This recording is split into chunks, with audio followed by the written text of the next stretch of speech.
رب اشرح لي صدري ويسر لي امري واحلل عقدة من لساني يفقهوا قولي. اللهم علمنا ما ينفعنا وانفعنا بما علمتنا وزدنا علما ولا تكلنا الى انفسنا طرفة عين فنهلك ونضل ضلالا مبينا. السلام عليكم ورحمة الله وبركاته.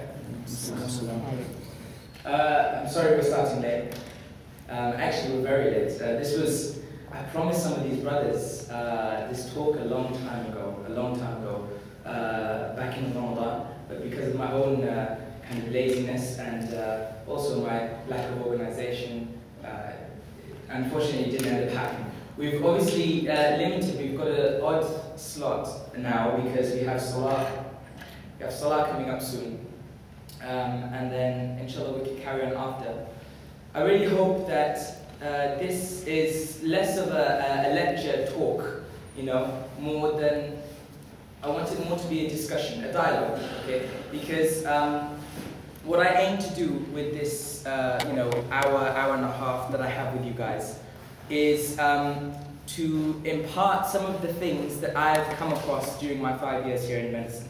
In University of Bristol, as a student, as a Muslim living here. So it's kind of general themes. This isn't something that is just going to be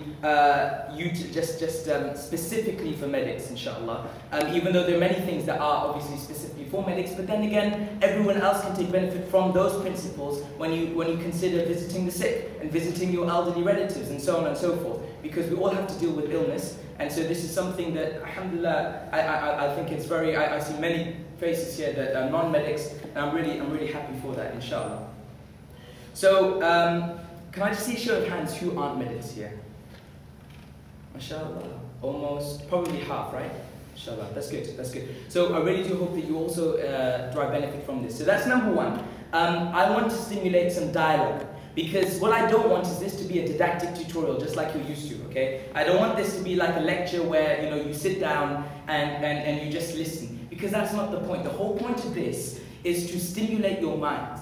Is for you guys to actually get something from it and actually think that, oh, subhanAllah, maybe there is something that I can recognize in this, that I need to do myself, or that, I may have faulted in myself, or that I am deficient in myself. So I want you to really, like Umar radiallahu anhu said, حَاسِبُوا قَبْلَ أَن تُحَاسَبُوا. Hold yourselves to account before you yourselves are held to account.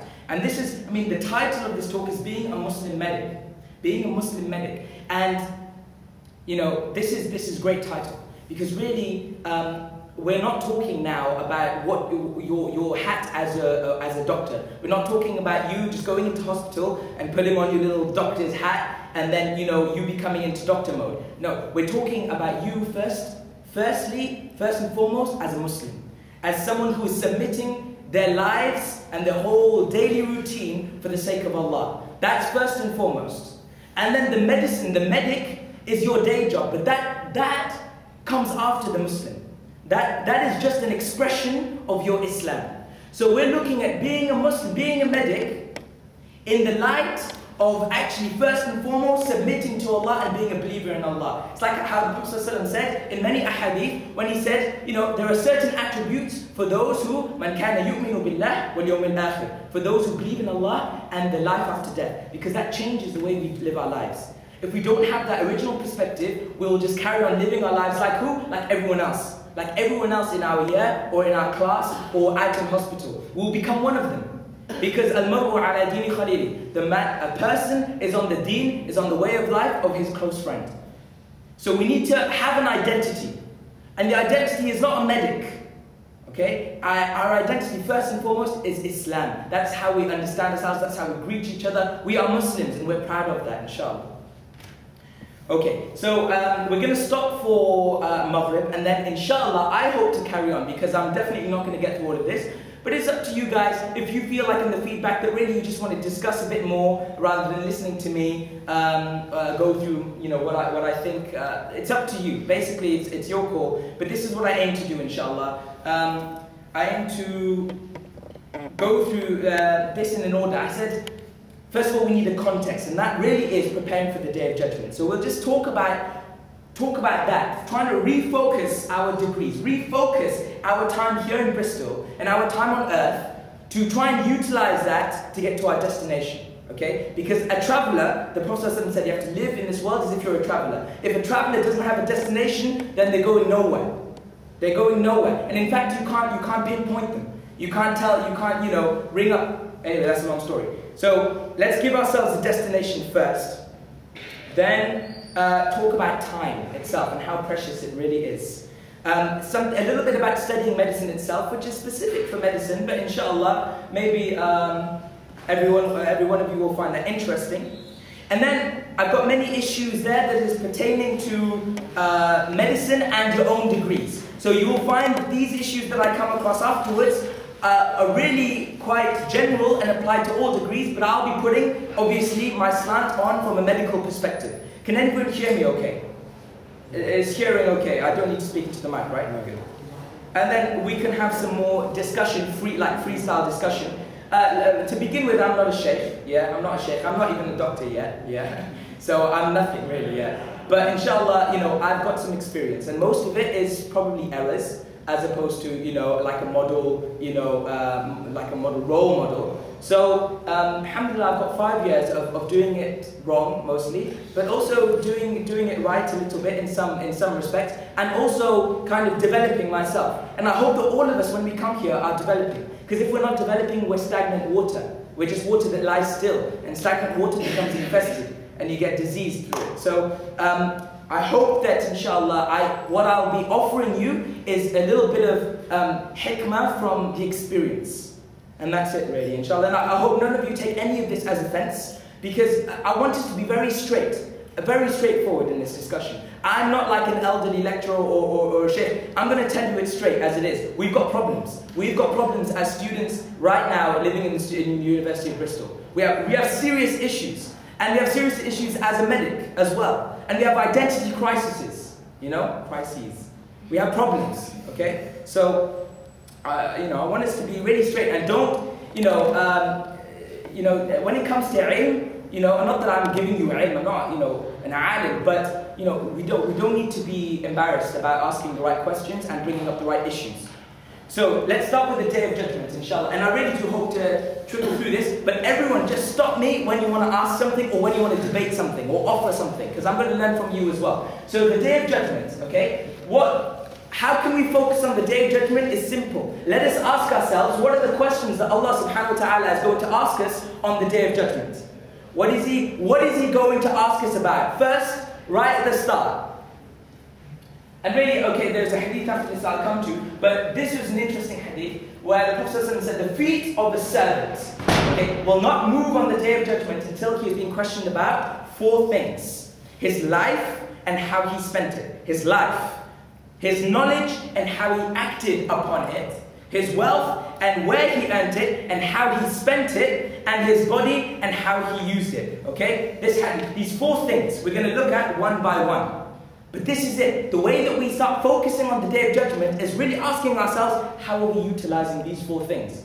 Because we need to, it's like Allah subhanahu wa ta'ala has given us the question. He has given us the questions. I mean, if any of us had the questions to our finals, we'd be laughing, right? How much preparation would we be doing for those finals? Like for those questions, we would ace it, right? Surely, But we need to think about these 4 things. So we will look at them in detail. And then the Prophet ﷺ said the first thing that we are going to be accountable for on the day of resurrection is our salah, our worship. Okay, our daily acts of obligatory worship, 5 times a day. They are written, they are clear. We're going to be asked about them first and foremost. If they are right, everything else after that could be right, inshallah. If that's wrong, everything after that's going to go downhill. I guarantee it. So our salah and those 4 things. So let's have a look at them a little bit closer. This is really a really terrible slideshow. I did it last. I'm not going to lie. I did it last night. And I had very little time. But this is really just to stimulate myself so I don't ramble on one tangent, okay? So I keep going in through. So these are questions for you, okay?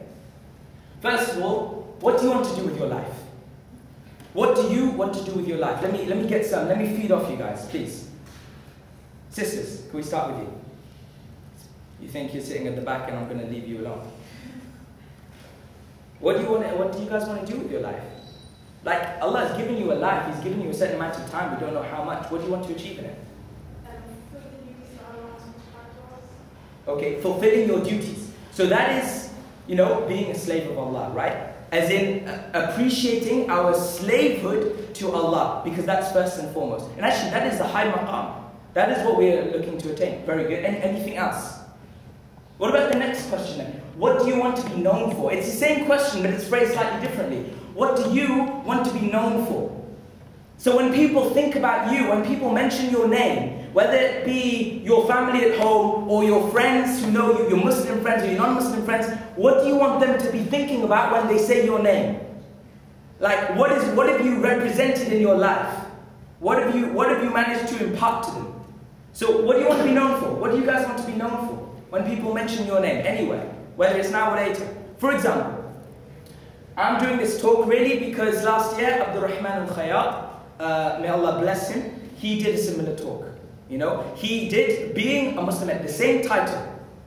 And he was trying to help the brothers there, and he started a good sunnah. He started a practice that was good, inshallah, and I'm following him. So wallahi, he is gone, that brother is gone, but he is known for his good work that he has done. He's known for that act, for trying to support the brothers. So what do you want to be known for?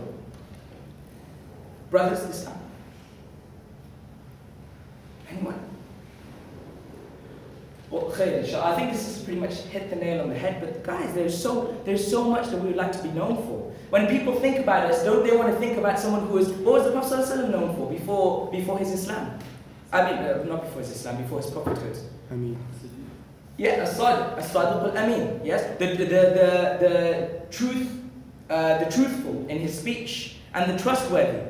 This is what the Prophet ﷺ was known for. He was known to be an upright man. When he stood up to warn the people publicly for the first time, when he did that, sallallahu alaihi wasallam, and he said, "What if I was to tell you?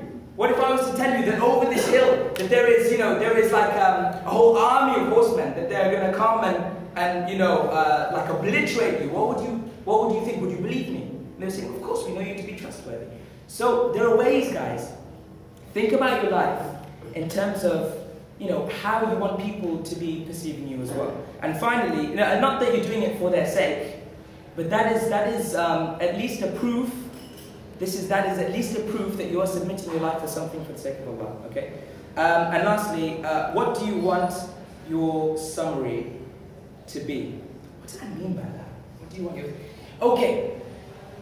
At the end of your life, pretty much. Okay. You can pretty much summarize, like at the end of your 5 years in university, okay, looking at me, okay, at the end of my 5 years, I can pretty much summarize my 5 years.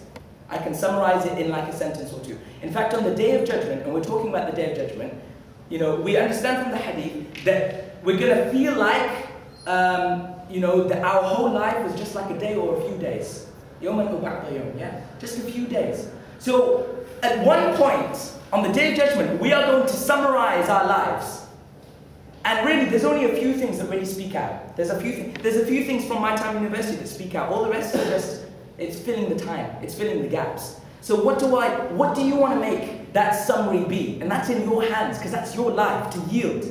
This is your time in university, 5 years. What are you going to make that summary be? Is it just going to be, I was another medical student? Is it I was another law student? Or an engineering student? I just filled in with the crowd, I did my coursework? Because that's not a great summary. That's just like one fish in the sea. What's your summary going to be? Knowledge. Okay. Knowledge in itself, we know, is completely useless without action. Is that correct? In fact, it's not just useless. It's not just worthless. It is going to take you down. It's going to take you down. It's going to have a negative effect on you.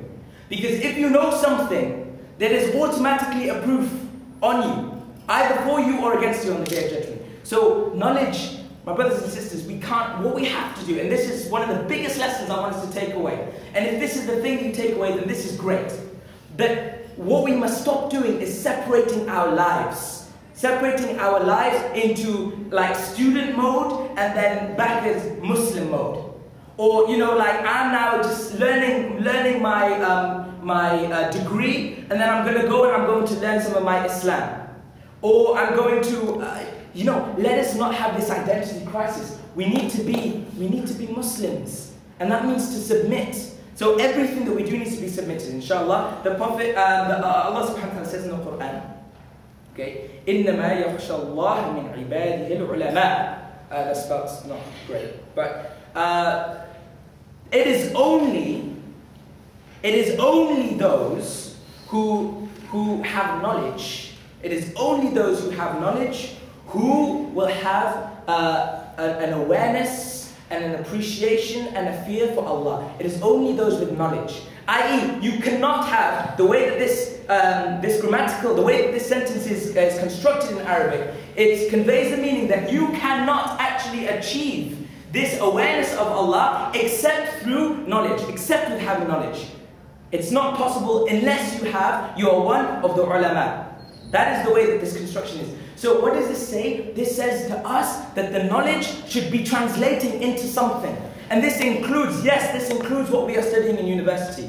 Definitely, for sure. Because everything is out there is to learn for the creation of Allah. You know, it is something that is going to increase us in our love for Allah.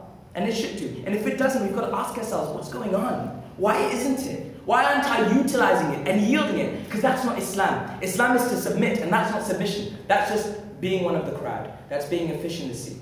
Okay, is that clear? Okay, I'm spending a lot of time on this, so I've got to really speed up.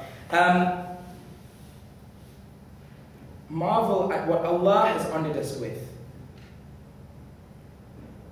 As a medic, specifically. Because wallahi, what we have is that we're very lucky. We're honest to God, we are so lucky. The medics who are here, and many of, and all the rest of you have this as well, but for us it's very easy to see the fruits of the knowledge. It's very easy to just sit in a lecture and listen to what is being said, or sit in front of a human being who is ill and to try and understand the disease process, and then you can say subhanallah. So easily you can say subhanallah. This is incredible. What Allah subhanahu wa ta'ala has given us, how the body actually comes together in the womb, and how life is actually possible. It's so intricate, it's unbelievable. So it's very easy for us. And Allah says in the Quran, وَلَقَدْ كَرَّمْنَا بَنِي آدَمَ. And Surah Al-Isra, He says, وَلَقَدْ كَرَّمْنَا بَنِي آدَمَ. We have honored the children of Adam. And what do all of the children of Adam have? What do all of the children of Adam have without exception? Because we're not all Muslim, right? So we don't all have faith. But what do we all have? What's Allah gifted us with? Reason. Hey? Reason. Yes, actually, this is true. This is true. The ability to reason, but also our bodies. According to Mufti Adam, when he was explaining this ayah, he was saying that this is referring to our bodies, actually. To our bodies. And they're incredible things. And so actually, the more we understand about them, inshallah, the more it should make us reflect and bring us closer to Allah subhanahu wa ta'ala. Our wealth, this is an easy one. I'm not going to dwell on it, but really, I'm asking you the question then, just for a minute. What are you going to do with the money that you earn? What is your intention? Brothers, particularly, and sisters, seriously, because you don't have to worry about like a family. You don't have to worry about housing and your children, and you do in their education, but not supplying for them. So for you, it's free. You guys are free to think, what am I going to do with my money to earn Allah's pleasure?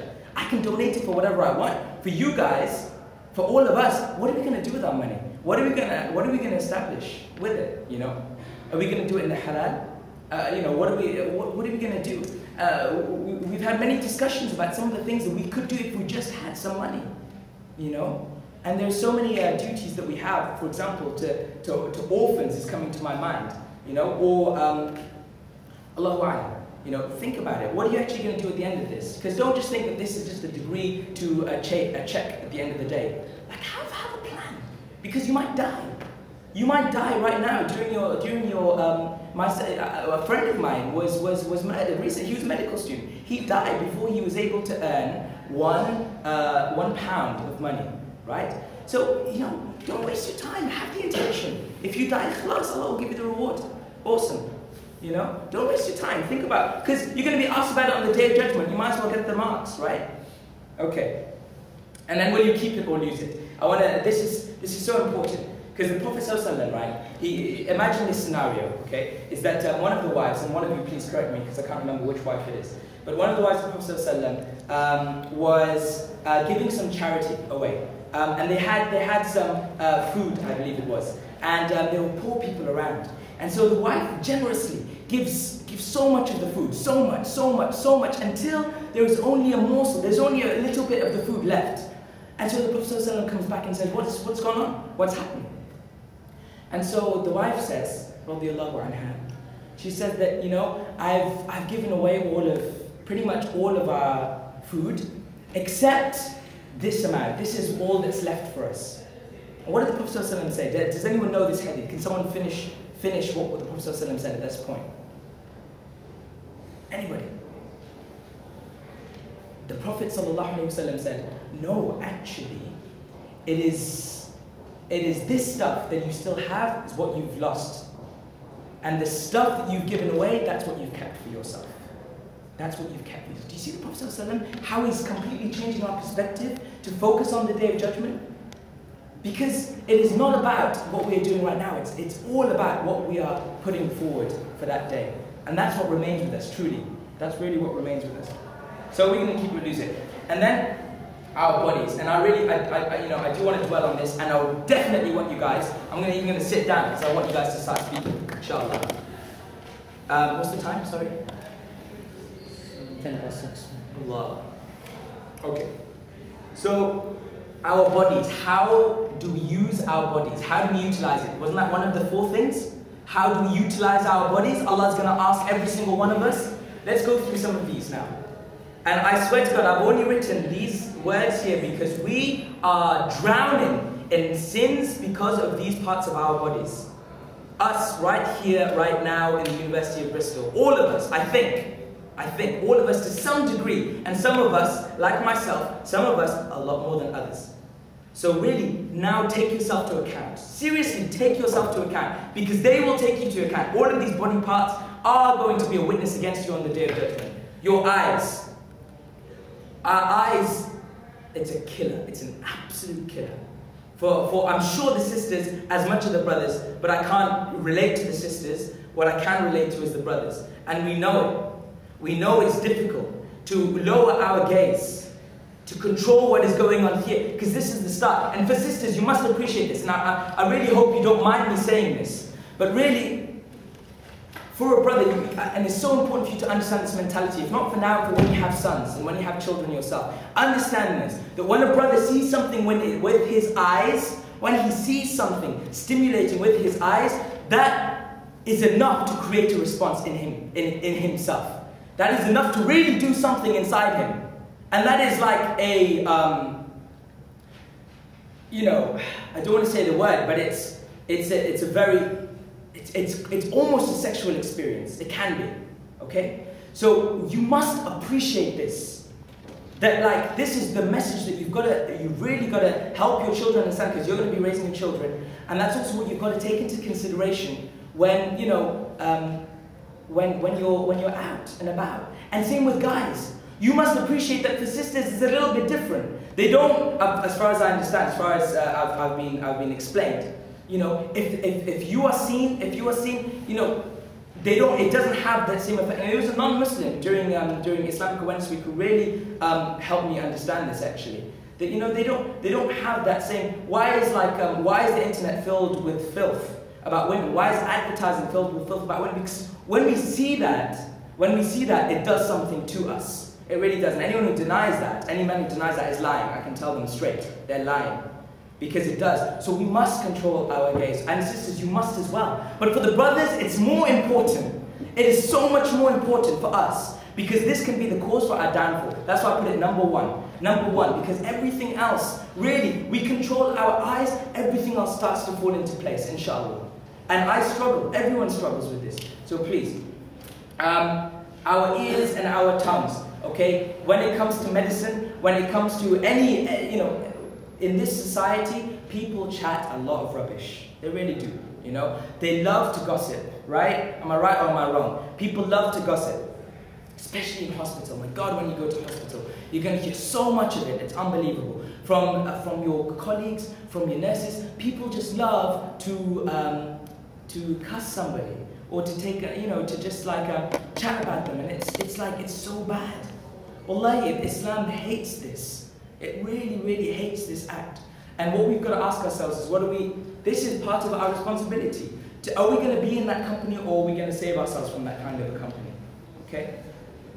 And the rest, private parts, I've got it there, and I know it's very explicit. I know it's very explicit, but this is the way Allah subhanahu wa ta'ala uses it in the Quran. So why should I be ashamed of using it? You know, وَالَّذِينَ هُمْ لِفُرُوجِهِمْ حَافِظُونَ. You know, those who protect their private parts. The Prophet, Allah subhanahu wa ta'ala didn't say those who protect their modesty, or those who lower their gaze, or those who, you know, act righteously when brothers and sisters and all this stuff are together. No, Allah says those who actually protect and preserve your private parts. And there's a few things you can do with your private parts. There are only a few things that you can do with them. So I don't need to go more explicit than this, but let it be an example to yourself. Let it come in, because how? You know, if we control these few things, brothers and sisters, we've controlled ourselves. We've controlled ourselves, and we're succeeding.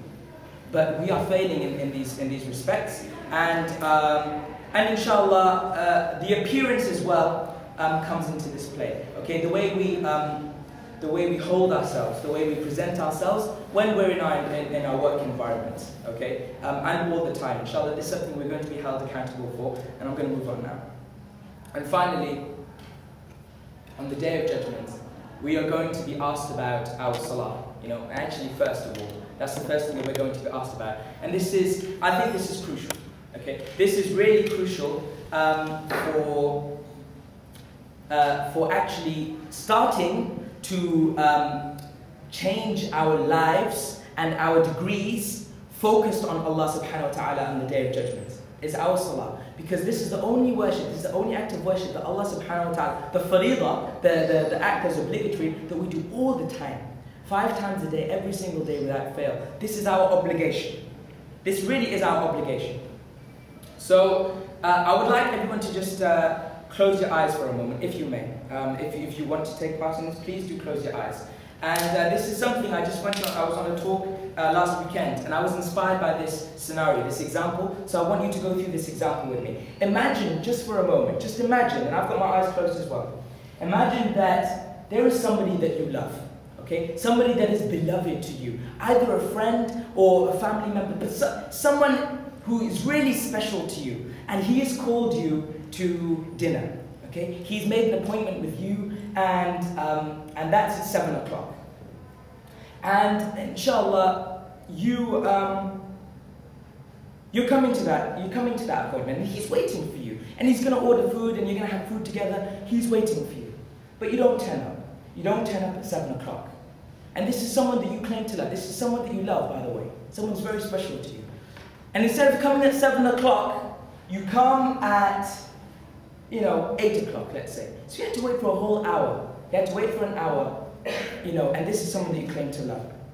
And then, on top of this, when you're actually sitting down with him, when it comes to sitting down with him, you're not actually looking at him. This is somebody or her, okay? You're not actually looking at this person. Because you're sitting down, but you actually don't really care at all about what this person is doing in front of you. You're more busy about what the people are doing around you. Because you're looking around the restaurant and that fascinates you. In fact, what you're doing is your phone is buzzing. And it's, you're getting text messages, you're getting emails. And you're spending your time on your phone, on your BlackBerry, on your iPhone. And this poor person has bought you food. He waited an hour for you, and you're just on your phone. Now open your eyes. Open your eyes, guys. Now, it's a simple scenario, but you've just imagined this in your mind. What must this person be thinking? This person who is claimed to be beloved to you. This person who you say is actually special. What is he going to think? Any thoughts from you guys? What is he going to think about you? Sheikh. It's not as important as you say he is to you. Exactly. You talk the talk, but you're not walking the walk, right? That you say all these good things, but you're not living up to it. Anything else? What is he going to think? This person is not worth my time. Absolutely. Absolutely. It's not worth my time and my effort. I'm here waiting for him. And I'm here for him. I love him. Okay, do you see how this relates to our salah? There are 2 things, there are 2 aspects here. Number 1, we have appointments all the time, every single day, 5 times a day. We have appointments with the one who loves us more than our mothers love us. We have someone who we all claim to love. Allah subhanahu wa ta'ala, we all claim to love him. We all claim that our life is devoted for Him. Like the sister said, this is what we want, right? We want to be a slave of Allah. We claim this. Okay? When it comes to our appointments with Him directly, speech, one-on-one, when we know from the Prophet the slave is not closer to his Lord except in sajda, right? That's when he's closest to Him, one-on-one. Yet, and I'm speaking for myself, we can delay our appointments, you know? We can delay them. Prophet said the things most beloved to Allah is salatu ala waqtiha, the salah on its time, you know? We delay. How can we even miss our salah sometimes? And it happens. I'm talking about myself. It happens. You know? How can that possibly happen? But worst of all is this. That's easy to understand and imagine. But worst of all is this, is when you actually turn up to that appointment, and albeit maybe 30 minutes late, 20, when you're in a break, you've got a little break from work, maybe you've got a nice little convenient slot in between your lectures, or maybe, you know, it was busy in hospital all day. It was a struggle. I'm just going to pray when I go home at the end of the day, you know. Or I was sleeping during Fajr, you know. I'm just going to pray when I wake up, you know. But when we actually do stand up to do that, it's like, you know. And honest to God, you can't even remember what surahs you read in your salah. You can't even remember which surahs you chose to read in your salah. You know, what is that? What do you think Allah's going to think about that salah? About that relationship? When we die and we want to hear Ya ayyatuha nafsul mutma'innah irji'i ila rabbiki radiyatan mardiyah. Yeah? That, oh, you soul, we want to hear this. We want to hear your soul at peace, come back to your Lord. He's happy with you and you're happy with Him.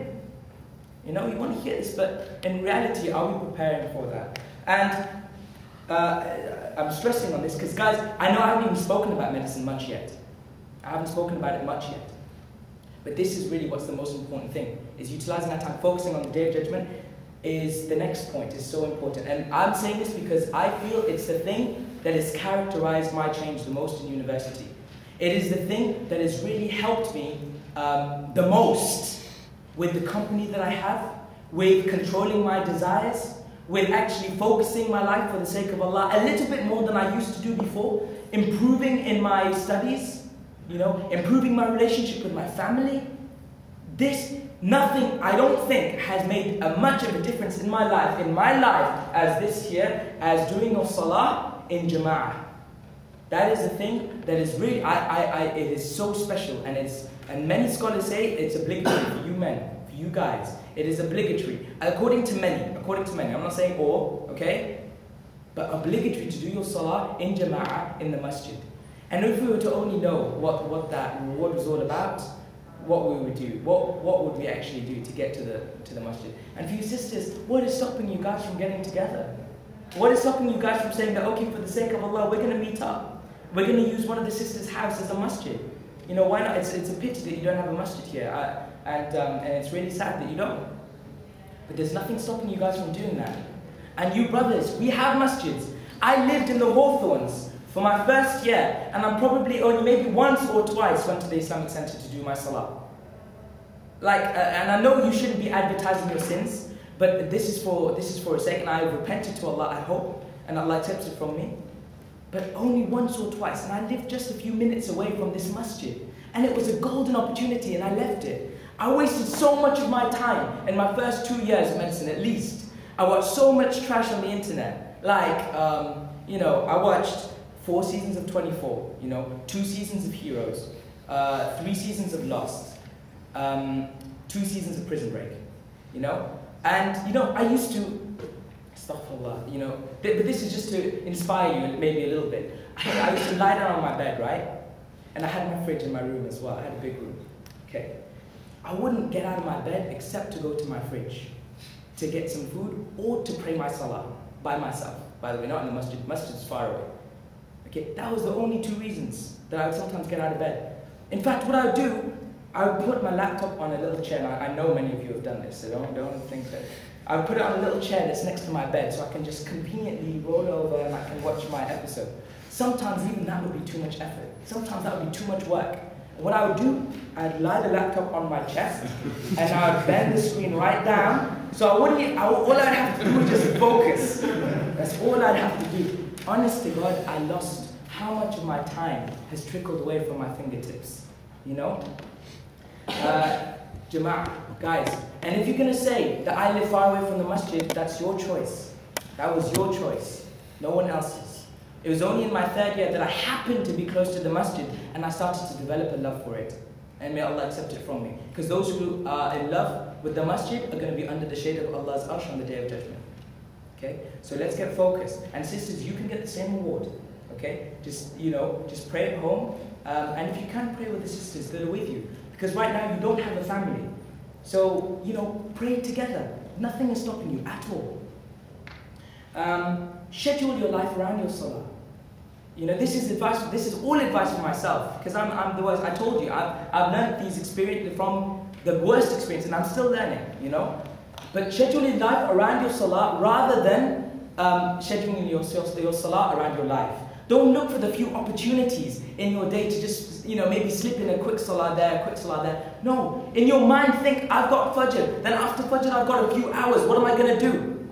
And then I've got my Dhuhr. How am I going to fit that into my routine? Okay, I've got a clinic in the afternoon. I'm going to have to make sure that I do my salah before that. I'm going to have to make sure that I ask the doctor that I can leave a little bit early so I can fit in my asr. It's difficult in the winter because you've got like bang, bang, bang. 3 salahs straight up. Dhuhr, asr, maghrib, right? But this is your obligation. Fit the salah. That's your gauge. Tell you what is the most important thing in your life. Is it the random stuff that you're doing? Because that's the thing. That's just a proof to you that you have not put a good intention to that work, to that studies. Because if you did, if you were submitting that for the sake of Allah, the salah would come first. Okay. And time please. Time check. Because we got salah at 6:30. 6:25. Okay. So we'll take a break at 6:30 and then we'll come back, inshallah. We'll just talk very quickly and I'll set the scene for what we're going to come back and talk about. And I promise I won't keep you for much longer, inshallah. And then I'll just leave it a little bit open to some discussion. And we should be finished, inshallah, for those who want to stay, around 7:15-ish. 7:15 to 7:30, for those who want to stay. Okay. Guys, be proud. Be proud of your duty. This is an act of da'wah. You are with non-Muslims, right? The majority of the guys that you're with are non-Muslims. Let them know that you go and do your salah. Let them know it. Don't be scared. Don't be shy. What a waste if all you do is just go back into your own room at night and you close your door and you just do. Even when you're living in a house with non-Muslims. Imagine this. And guys, please take this example from me. Very recently, I was speaking to a person who is actually a scout leader. I'm a scout leader as well, and he's a fellow non-Muslim scout leader. I had a whole conversation with this guy, okay? A good hour I was speaking. There were some brothers in the car who were sitting right by, and they were witness to this. They saw me just speaking to this guy, and the poor guys were waiting in my car, and I was speaking to him for a good, at least an hour, right? About an hour or so. And I spoke to him for ages and ages and ages, about all sorts of things in life, okay? And little did I know, or was I to know, that the day after that would be his death. He dies. He dies, the hot air balloon catches on fire, and he's dead before he hits the ground, right? This is somebody that I had a whole conversation with, and I've met him a few times. There's only probably a few Muslims that are really truly in this guy's life, that he interacts with, okay? And he has died. And now he's going to be resurrected on the Day of Judgment, and he has to justify his life to Allah. And then when Allah asked him, so what, didn't you have a chance to accept Islam? Didn't you have a chance to see what Islam was all about? Who do you think he's going to point to, and who do you think he's going to bring to the court? He's going to bring me. He's going to say, look, this guy he was the last Muslim to speak to me. For a whole hour, he spoke to me. And not once did he mention anything that was going to save me from the hellfire, truly. So you guys, imagine this. You guys are going to be on placement with non-Muslims. You guys, they're your friends. You're going to be working together. And when it comes to your finals, you're going to be doing jihad together. Because it's rough. And it pulls you together really close. You're gonna sweat and bleed and all of that together, right? To pass your exams. Let them at least know that, oh, guys, it's time for me to do my salah. Oh, guys, you guys are drinking right now. I can't do that. I can't be here at the same time. I can't go out with you guys because this is my religion. Do you want to know about Islam? It's Eid al-Adha. You know, let's celebrate together. Let me talk to you about Eid al-Adha. You know, let me talk to you about Ibrahim. Why not? They were happy to do so. These are not like really sick, twisted people. They're not. Even those twisted of them are like really chilled out and they're really cool to hear what you want to say. You know? And they're the one who ask. They ask. Just give them an opportunity to ask. Let them know that you're doing your salah. Say, sorry, I know I didn't answer my door when you knocked. I was doing my prayer. You know? Let them know. Be proud of what your duties are. You know, this is your Islam, and you never know. It might be that that will be your saving grace on the Day of Judgment. When they say that, oh, I lived with this guy for a whole term, then at least you can say, well, I prayed every day in front of him. He knew what Islam was about. He knew what Islam was about. Okay. And then we've got loads of scenarios, you know, and you've got to fit your salah in. We've got a few minutes, right? So we'll finish here, and then we'll go on to actually starting to talk a little bit about medicine and just about what kind of things, from my experience, we should start to be thinking about when we're in the hospital, okay, when we're visiting the sick. How we can convert our daily medical activities into ibadah for the sake of Allah. Okay, that's what we're going to come and do after the break. But for now, the last thing that I want to do, and all of what we've been seeing so far, is just to help us focus on al-akhirah, to help us focus on the Day of Judgment. That's all we've been doing so far. We haven't been looking at any like in-depth fiqh or anything. We've just been looking at our own hearts, looking at our own days, and saying, are we really devoting this for the sake of Allah and for the Day of Judgment or not? Because we're going to be asked about A, B, C, D, you know? Time. Time, guys. Allah subhanahu wa ta'ala swears by time in Surah Al-Asr. We know this. He swears by it. It is our most important commodity. Because it is the thing that is running out all the time. And I want to give you this scenario that I experienced myself just about 2 months ago or so. And if I may, just before Maghrib, I'm going to ask you once again if you could just close your eyes, because I think you can imagine it a little bit better if you close your eyes, inshallah. Okay.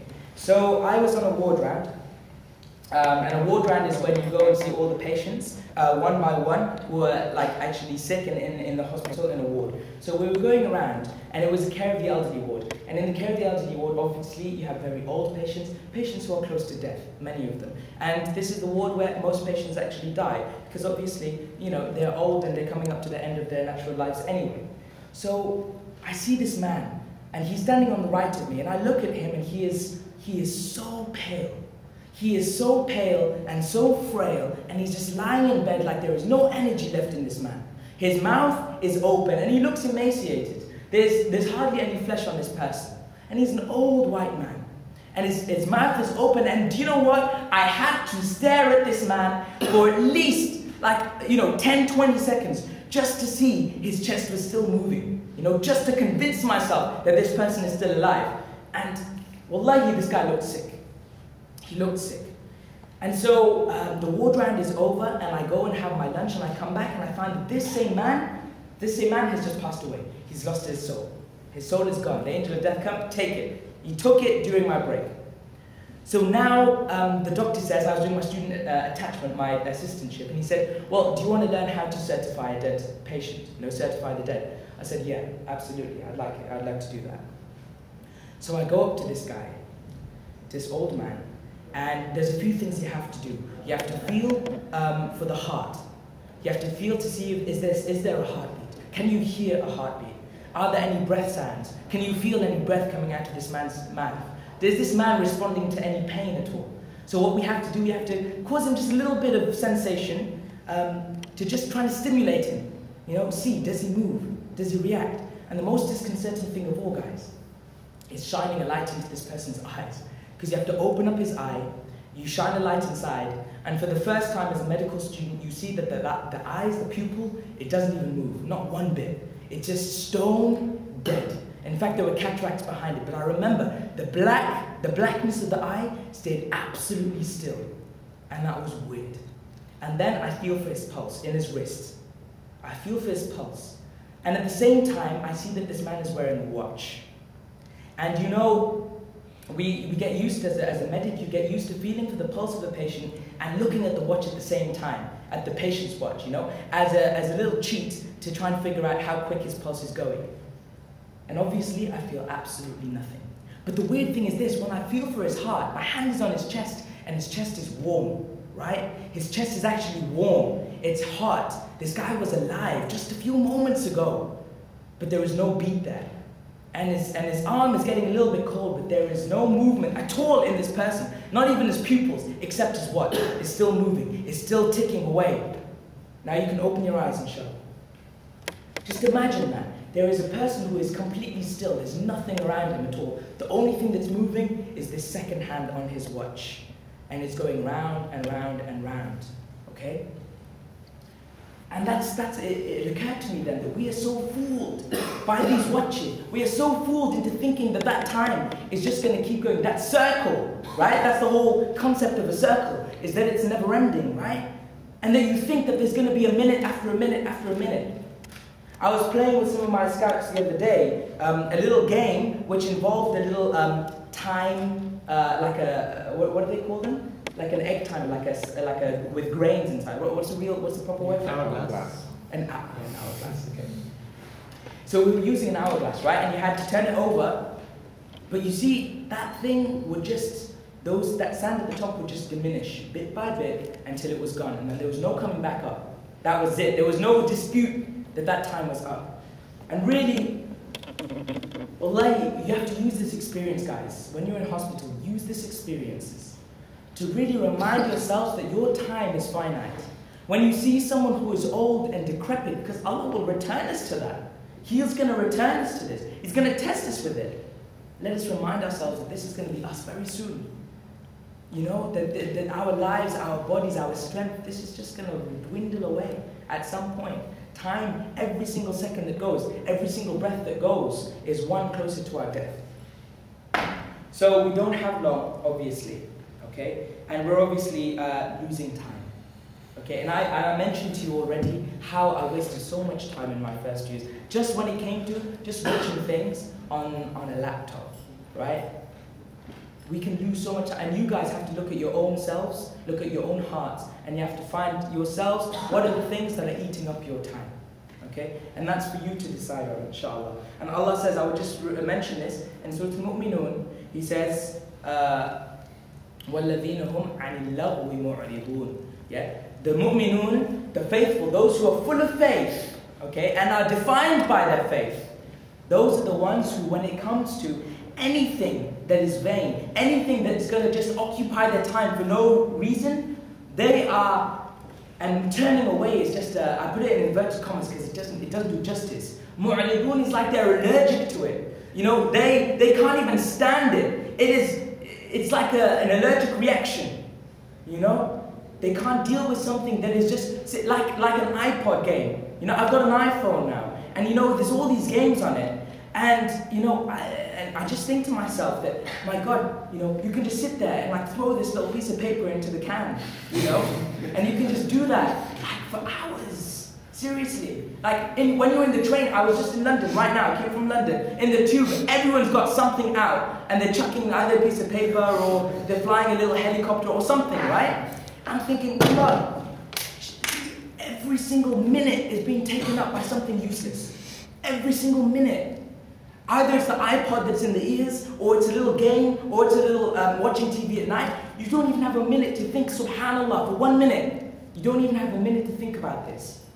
You know, it's a shame. This is not the quality of the mu'min. So here, I will leave it at that, inshallah. Actually, one more point, is to say, what can we do to utilize our time better? This is for you to think about, everyone yourself. I'm not going to give you all the answers. But this is not, you know, use your medicine for the sake of Allah. You know, let it increase your faith. Let it increase your humility. When you look at what people are diseased with, say, Allahu Akbar. Just, you know, like, thank Allah for what you've been given. You know, but use the extra time that you have so much time. Look at the ISOC. I'm so proud of my brothers that are here. MashaAllah, they've really got involved. You know, I know brothers that are here that have, in their first year or second year of medicine, MashaAllah, they've memorized quite a lot of Quran. You know. There are brothers now that are like all active members of Focus Wales, mashallah. You know, I know people that, while I was in, basically there's so much we can do. And there are a few things, only a few things that I can actually be quite proud of, and I ask Allah to accept on the Day of Judgment from me. During my 5 years, I joined the Scouts when I was in my first year, right? And it was a little thing that I did. And maybe Allah knows what my intention was when I started, but I wanted to do it for the children. I wanted to do it for the sake of Allah. It's one small thing that I did at least regularly, once a week, at least. And I slowly was training up in a few other skills, but that was one thing I was doing at least for the children, for the sake of Allah, I hope, once a week. Now, to be honest, that one little time that I spent aside, that is one of the things that's in my summary, I believe. You know when I said at the start, what's going to be your summary at the end of your time in university? I hope that that will be there. And that's one of the things that I can be proud of going in front of Allah subhanahu wa ta'ala. I hope. So really find your thing, don't let the time just go. Find the opportunities. Whether it's scouting, marhaban, come. You can be a scout leader, I need them, we need them. You can devote it to the kids, inshallah. You know, if you want to work for the ISOC, come on in. You know, what's stopping you? You know, if you want it, whatever the project is, charity or da'wah or whatever it is, you find the opportunities. It's up to you. That's on your head. You have all the time in the world. We really do. And don't just, for the dunya and the akhirah, it's all the same. It's all the same. Also in your medical career, don't waste your time. Write essays. You know, do your SSCs very well. For 2 years, Zulkarnain knows because I handed him some of my SSCs, my earlier ones were terrible. Well, they were just terrible. But the later ones I actually clued up. I thought, look, you know, this is no joke. I want to spend some time doing it. And then, you know, you can use those same SSCs and apply for essay prizes and things. You can submit them, you know, enter into some competitions, you know, go to some conferences, do some studies. I'll tell you, wallahi al-azim, you do a little bit of effort and say Bismillah, do a little bit of effort, and Allah just comes back and gives you so much reward. I've ended up with like prizes and things, and I've done hardly nothing, hardly anything to earn them, you know? But just do a little bit of effort, don't waste your time. Okay, Jazakallah khair. Now, we'll leave it at that for the moment, inshallah. We'll do our salah in Wales together, and then we'll come back, inshallah, and kind of conclude specifically talking about medicine, studying medicine, and also visiting the sick. So this is really equally useful for both Muslims and non-Muslims, you know, medics and non-medics, inshallah. Jazakallah khair. أعوذ بالله من الشيطان الرجيم. بسم الله الرحمن الرحيم. الحمد لله والصلاة والسلام على رسول الله وبعد. Jazakallah khair, brothers and sisters, for being so patient with this. I know that the course was, this talk was, or discussion was advertised as being an hour, but I always intended for it to be a little bit, to be longer than that. It just, that's what was advertised, so alhamdulillah, I'm really glad that you're bearing with me. Okay, so just to summarize everything that we've done so far, okay, we've just been looking at two things really, is the Day of Judgment, okay, and the things that we're going to be asked about on the Day of Judgment, okay, and then trying to relate those questions to what we're actually doing and producing right now. And we then also looked at, very at the end, was time. Time, which is what we are all drowning in loss. That's what Allah says in the Quran, right? In Surah Al-Asr, إِنَّ الْإِنسَانَ لَفِي خُسْرٍ. They are like drowning. They are just completely enveloped in that loss. Unless, إِلَّا الَّذِينَ آمَنُوا, except those who believe, except those who wake up.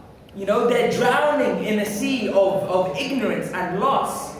And they don't even know they're drowning. We don't know that we're drowning unless we start to wake up and focus on the hereafter. Focus on the Day of Judgment. So, guys, this is what I want you to do. Really, and this is more important than me going on and on and on. This is more important. Okay?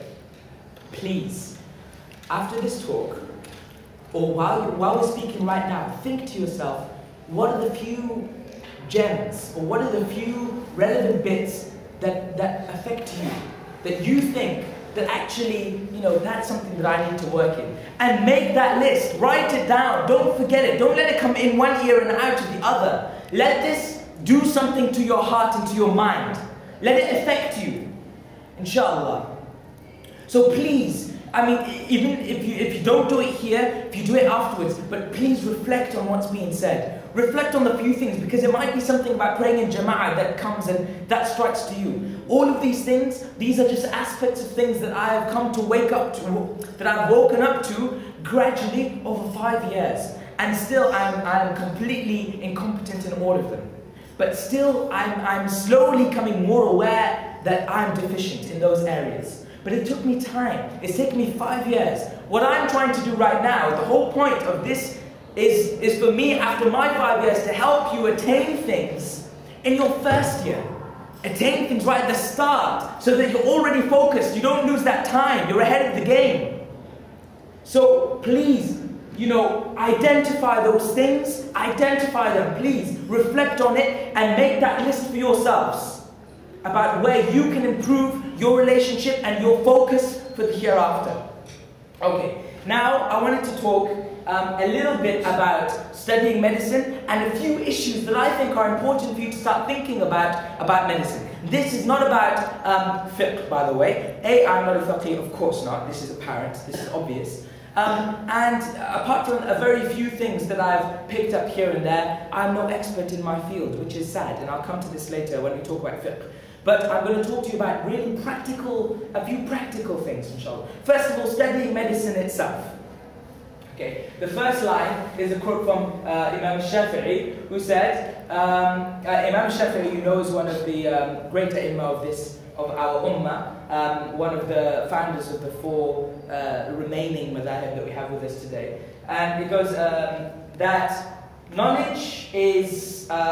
knowledge can be classified into 2 different types. Okay, there is the knowledge of fiqh, like understanding for like the religion, which is like obviously what is halal, what is haram, what is permissible, and our understanding of our deen.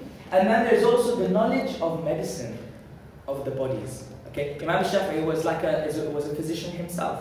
When the physicians of the world would come to visit where he was, and for a time he was in Misr, and when they would come and visit him, that they would think that this was like a master in medicine, because he spent so much time studying it and learning it, and he loved it. And this is what he said in Arabic. It's beautiful. Al-ilmu ilman, ilmu al-fiqh lil-adyan, wa ilmu al-tibb lil-abdan. Yeah, wonderful. So it's been rated. Is this just because Imam Shafi'i had this just a little love for medicine, or is there a basis behind it? The Prophet ﷺ is reported to have said that Wallahu في عون العبد ما كان العبد في عون أخيه. Okay, that Allah is in the help of his servant, his slave, as long as that servant is in the aid of his brother. Okay, so subhanallah, we can make the direct link here. That wallahi, those of you that have a capacity to care for somebody, in any capacity at all, whether that's with their financially, or obviously medically, or just giving them emotional support, psychological support, your friendship, if you busy yourself with this and make that intention, again focusing for Allah and the hereafter, Allah is with you. Allah loves you. And you guys need to do it. When Sheikh Akram Nadwi, you guys must try and introduce yourselves to this man, if you can, and come to his courses. That he teaches courses once a month in Cambridge. Brothers, sisters, come to these courses, inshallah. He's a very simple but amazingly knowledgeable man. And he breaks everything down so simply. With all of that knowledge, he breaks it right down so simply. He just says, look, if you do something, and just imagine in your head, just imagine while you're doing that thing, that Allah is loving me for doing it. That Allah, at that moment, when I, for example, and you use this example, when I walk into the masjid with my right foot, right, and I do that, and I know that just because I'm doing this, for the sake of Allah, there's no other reason. There is no other reason why I would put my right leg first. But if I just do that, Allah loves me for that. Because He knows that I am doing this for the sake of Allah. Allah said, "In kuntum tuhibbun Allah fattabi'uni." If you love Allah, then follow me. The Prophet said, that's what we're doing. When we have the advice from the Prophet ﷺ, we do it for the love of Allah, right? So simple as this, inshallah. And the hadith at the bottom is a scary one, actually. It's one that I've never come across before, but it's in Sunan Abi Dawood.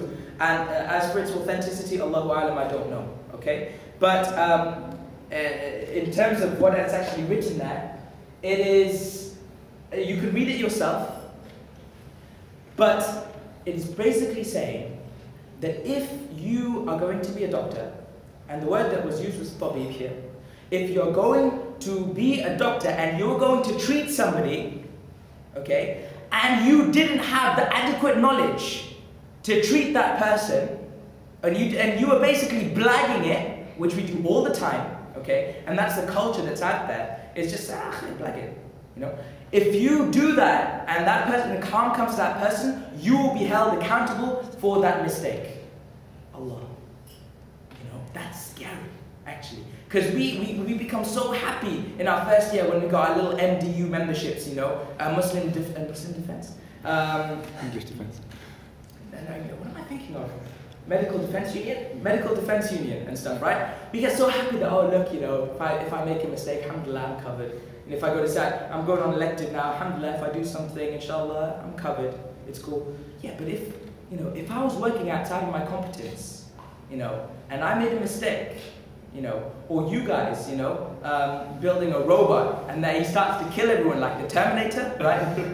you guys are responsible, or our brothers that are building other things. You know what I mean? So it's at least something to inspire us to learn our science well. Don't take it as a joke. I had a long case, my very last long case.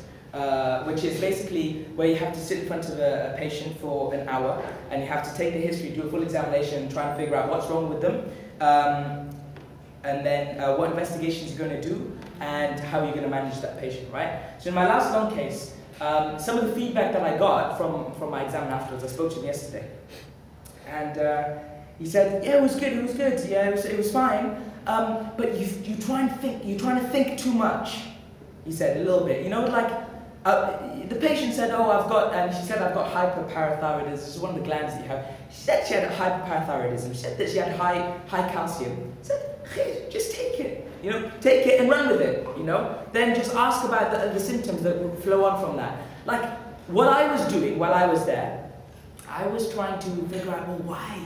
Why is her parathyroid gland mashing up? Is it because of her kidneys? Is it because she's got a cancer there? Is it because it's an autonomic process? Like, what's the reason why? So I was spending a little bit of time trying to trickle, and I haven't thought about this since my written exams, right? So I'm not really hot on it. So I was like asking questions around that, and you know, but for these guys, I mean, I accept what he's saying. I'm in an exam. I've only got 60 minutes. Just do your thing and go. You know what I mean? Like, pass your exam. Don't drown in it. But really, as a Muslim medic, like, we need to know what's going on. You know what I mean? We shouldn't be accepting anything except excellence. Really, we shouldn't be. And too often we're in a culture of just like, you know, just allow it. You know, allow it. Just do your minimum and you're done. Like, that's how my SSCs were. SSCs are student selected components. They're like little projects that you do. That's what they used to be like. And that's how my attitude was, and still is many of the time. But we have to remind ourselves that with excellence, Allah is going to reward us with excellence, inshallah. You know, هل جزاء الإحسان إلا الإحسان. Yeah. So, but you know, we could make mistakes, and we all do. And they all say, you know, to us training doctors, like, you know, we are all going to kill one patient at some point. You know, it's just a matter of when. It's not a matter of if. They say. Like, it's very scary, but you know, you see this, it's so easy to do that. It might be that you're just speeding up their death by maybe a few days, because they were going to die anyway, but it's still, like, you don't know what could have happened in those few days. You know what I mean? Like, so we need to study well. Seriously, we need to study well. Don't blag it, please. You know, I did so much, but you know, that's after 5 years at least. It's easy to say that. Intention. we all know that our actions are based on intentions. Fine, it's very simple. I don't need to go on to this. And we've already talked about focusing on Allah, and that's the best. This is the best qawl that we can say. The best saying, Bismillah, Bismillah ar-Rahman ar-Rahim. 113 chapters of the Quran begin with this. You know what I mean? Allah is trying to teach us something. We should get the message. Bismillah. Just devote it for Allah. That's what we need to do. And that's the best thing we can say, because that's what we need to be thinking about. Listen, in the name of Allah, I'm doing this for your sake, Allah alone. Okay. Have multiple intentions. Shaykh Akram Nadwi also mentioned, didn't he, Hamid, that between the righteous and the average Muslim, there's not a big difference in terms of the deeds that they do. Not a huge difference. But what is the difference comes in with the intention that they make for that deed. Because you can make 1 million, if your mind is alive, if your mind is alive and awake, you can put 1 million intentions, countless, to one little deed. And your reward can be something unimaginable. And some other guy can do exactly the same thing.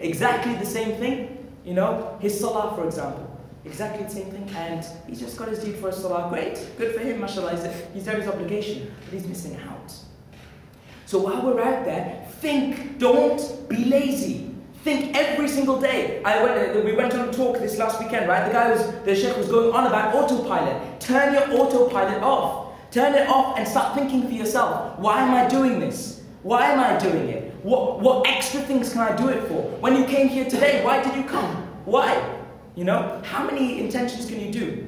And there was an amazing story of the Prophet ﷺ with the Sahaba, and they were competing with some deed, and I really can't remember, such a shari, I shouldn't narrate hadith that I don't know. But the gist of it is that once the action is done, you can't then go back. You can't then go back and add intentions to it. Once your action is done, that's it, it's done, it's submitted. So just make your intention and it can multiply. So when you're doing care of the elderly, why don't you make an intention as well? I'm going to learn how to, how to honor my elders.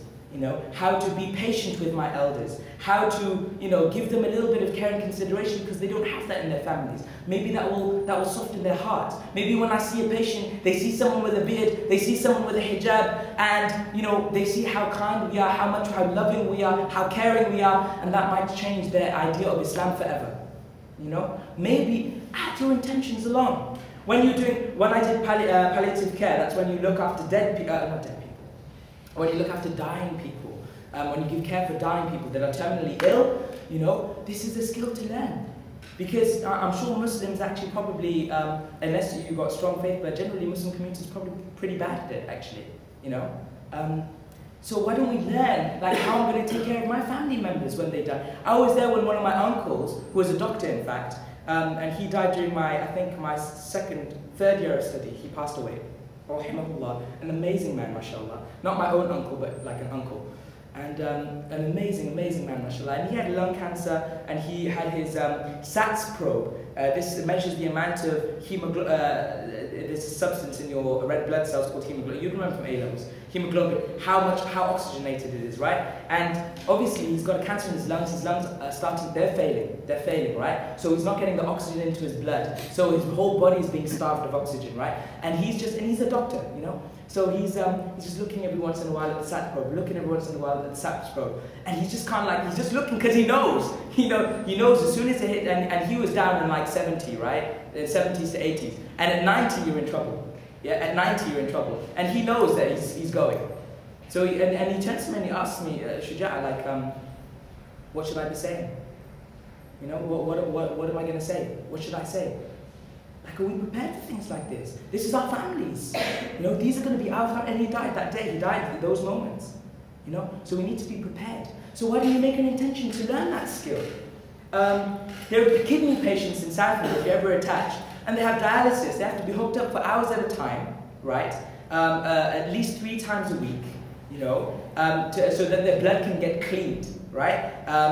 If their kidneys aren't working, that's the thing that cleans your blood. So you need to clean your blood externally. So why don't you just spend some time learning about dialysis? Yes, but paying this poor guy some company because he's bored stiff. You know what I mean? There's loads of things you could do. Multiple attachment. And the last thing that I would say, when you visit someone who is ill, anyone here, visit someone who is ill, what did the Prophet ﷺ say? 70,000 angels will be praying for you and until the end of the day. And if you visit them in the night, 70,000 angels will be praying for you until the morning. Praying for your forgiveness. 70,000 angels. You know what I mean? That's incredible. How many of us, including myself, how many of us actually make this intention when we go into hospital every day? How many of us do this? How many angels were just waiting? They like had a tick, they were just waiting, they're like, oh, I've got to go home. You know, like he didn't do it, he didn't make the intention. Don't waste it. Don't waste the opportunity. Okay, treating everyone equally is another theme. Okay, whether they're men or women. I know it seems obvious, right? Whether young or old, obvious.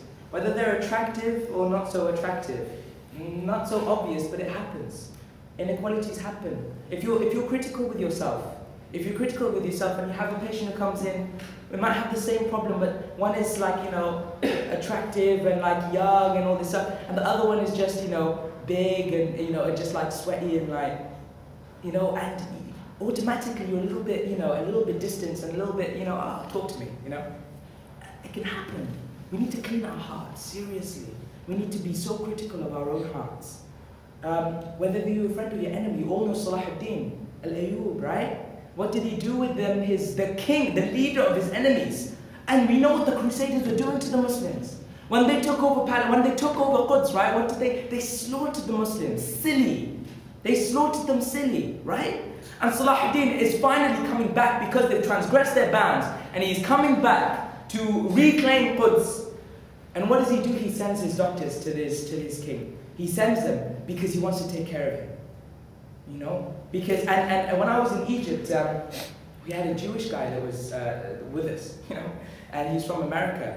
And Allahu A'lam, what on earth he was doing. He was just studying Arabic, and we were just with him. So we would talk. I was learning so much about Judaism, and we were giving him da'wah like it was no one's business, right?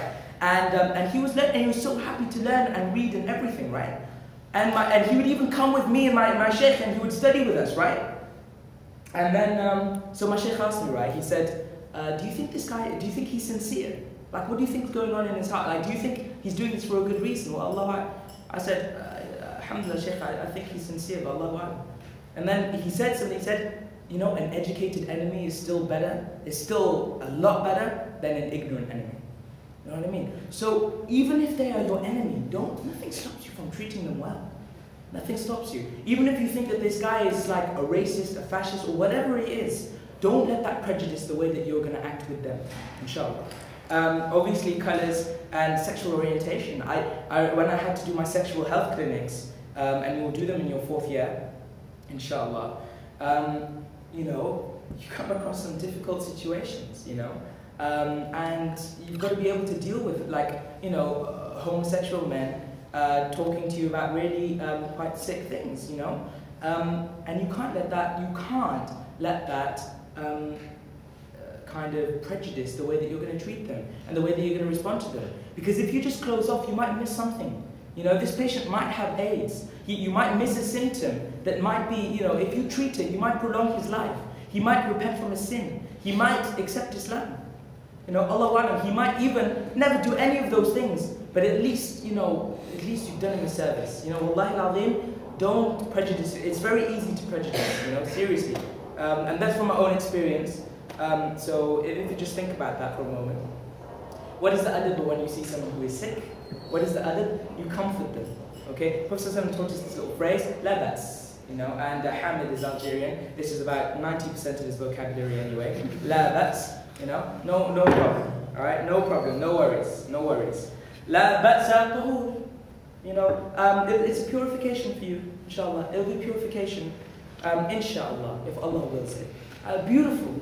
But this actually summarizes how we should be going around talking to our brothers and sisters who are afflicted. And when you're practicing, you will, mashallah, you will have the amazing opportunity to see Muslims as well.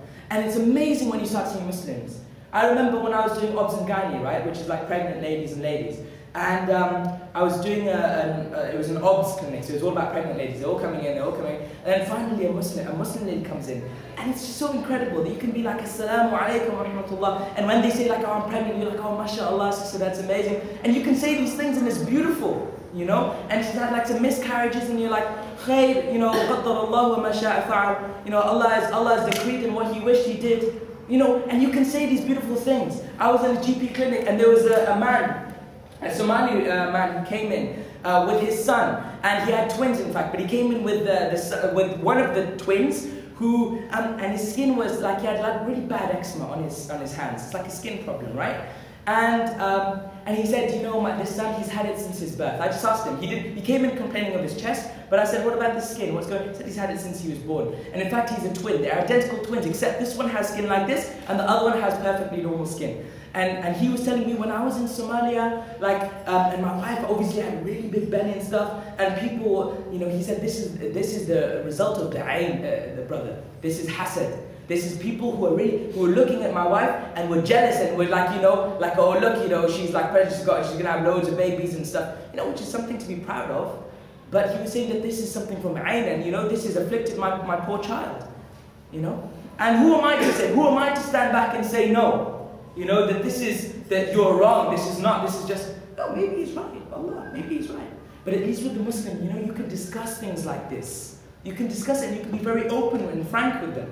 And so I was like, Allahu A'lam, that's maybe right, brother, but you know what? Keep to your ruqya. So in the consultation, because when you're in like 4th, 5th year, you can do consultations by yourself. So I was telling brother, you know, keep, and plus, even if the other people just talk to them in Arabic or Urdu or whatever, you know, just stick strong to your ruqya. Read the Quran over him, you know, do your stuff. And it's beautiful. You can comfort the patients. Even if they're non-Muslims, you can always do this, you know, to your degree. Yeah. I've already touched on this, so I won't go into it in depth. And I've got loads of examples of patients that I've seen that were just, you know, and you will see them every single day if you open your eyes and you look for it. You will see them every single day, a patient, and you will think, Allahu Akbar, I'm so ungrateful for what I've been given. So ungrateful. There was one guy, this guy that I saw on a neurological ward, he was so sweet. He had a big beard, he was disheveled, he was so sweet. And he would ask me, oh, sir, I'm sorry, I seem to have lost my wallet. I don't know what I've done with my wallet. I can't pay you, I'm afraid. I'm really sorry. I was like, dude, chill, it's okay. Don't worry about it. I'm not going to ask you for money. That's fine. And then I just thought, something a little bit wrong with this guy. So I said, do you mind if I just speak to you for a minute? Like, what's brought you in? You know, the guy does not have any memory whatsoever, right? All he does, right, if you look in his notes, they just have one sheet that's printed there, and it just says, you know, just tell this guy, no, you're not going to take any money from him, it's okay, you're in hospital, this is the day, this is the time, and that's it, and say, it's okay, we're taking care of you, sir. He has lost all of his memory, and you know, you see him an hour later, he'll be like, sir, I'm really sorry, I don't know what I've done with my wallet, I don't know. And you're like, Allahu Akbar, you know? Can you imagine life where you're just stuck in this loop and you just don't know where you are? You know? Your memory, guys. I saw on the same ward, on the same day, I saw a guy who was just in bed and he was just stuck in bed. He had polymyositis, which is an inflammatory muscle disease, okay? And he's just lost his weight, he's all weak, all over. He can't even lift up his arms or his legs off the bed. You know? He's just there, dead weight, just dead weight. In bed. Another guy who I clerked in and turned out to have motor neurone disease, you know? And the GPs missed it, and they missed it for a long time until it was really blaringly obvious, and then, you know, and even, you know, so he was going downhill. There's a guy I saw at home who was hooked up to oxygen, you know? And that's it. His life is stuck to a cylinder of oxygen. You know, we just have no idea how lucky we are just to be able to breathe. You know, anywhere we want to go, we can breathe. See, you know what I mean? Like they can't move anywhere except unless they're hooked up. They have to stay in their chair because they don't have the tolerance to stand up. That's their life. They eat, drink, go to the toilet, sleep on a chair. That's their whole life. So, you know, we can take these moments to just reflect. What's the time? Okay. Confidentiality is obviously important, but actually, I didn't know this hadith, and again, I don't know its authenticity, but I got this one actually from Mufti Ibn Adam, Muhammad Ibn Adam al-Kawthari. So I trust his own kind of critique. But this is from the Prophet ﷺ, that the person who is asked. I'm sorry, my mind is gone. Consulted. Yeah? Consulted, maybe. The person who is? Consulted. Consulted. Yeah, exactly. The person who is consulted is trustworthy. Okay? Possesses the person's trust. And actually it's integral. And that's what people are doing when they come to us. So you have to be really prepared from an Islamic point of view, you know. Don't just go around and chat around, you know. Keep it. You know, this is for the sake of the brother, this is for the sake of Allah. This is proving your trust. You know, wallah, can you just see how being a medic and anyone else visiting people, can't you just see how you can rack up rewards so easily? So easily, you know, and likewise how you can rack up sins very easily. Avoid the haram. I don't really want to go much into this. But guys, you know, you need to, it's an interesting one, you know, because we are exposing our patients all the time, you know. Are we allowed to do that? What are your thoughts? You know, I'm a male guy, I did gynecology, you know, I had to expose a female, completely. And a lady studying urology will have to do the same for a male, completely, you know.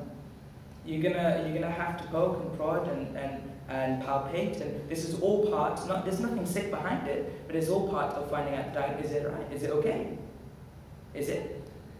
We're doing it every single day. We should have an opinion, right? Medics among us, what do you think? Zomi.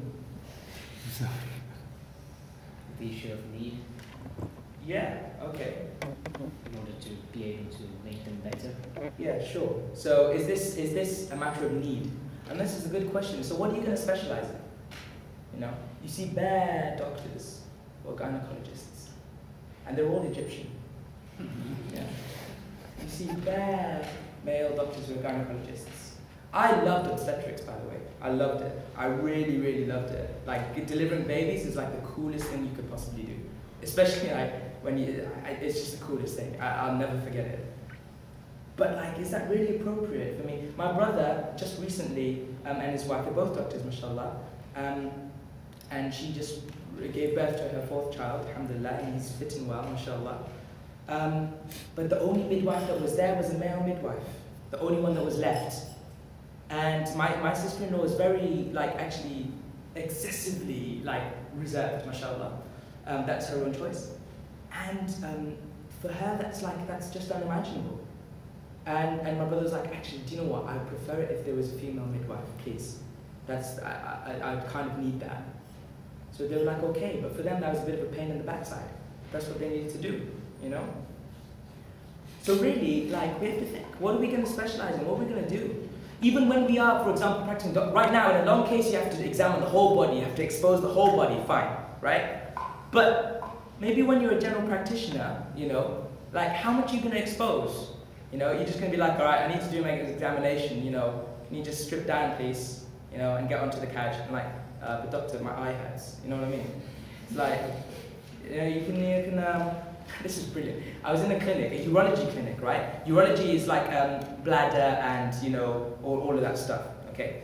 So, and this was a prostate clinic, and to examine a prostate, you have to do a digital rectal examination, right? Which means you place your finger and you palpate the prostate gland through the rectum, okay? Or through, so you have to go up the back passage to do this, right? And this is frequent. You do this on every single patient. It's routine. It's just like, okay, sir, so you're, because we are all going to have prostate problems, yeah? Every single man, you know. If we live for long enough, we will all have prostate cancer. You know, that's just the statistic. Well, our prostate, as we get older, it'll happen. It happens to us. So, I give you the glad tidings of that, brothers. So, you know, standard, all these old people coming in and you do this, right? And one patient came in, and the consultant was telling me this, right? He came in, and this was just like that week or the week before. And he had the whole thing done, you know, in the consultation. And then he was like, you know, doctor, I'm so impressed with the NHS these days. You know, really so impressed. Like, you guys are so thorough, and you know, you really get your money's worth. And it's like, what are you talking about? It's like, you know, I only came in for my ear appointment, and you know, and I got the whole works and my whole body checked out. That's great. And it's like, what's your name exactly? And the guy just stood up when he heard the consultant read out his name, and he just came in, and it wasn't even his own name. And so they got the wrong guy.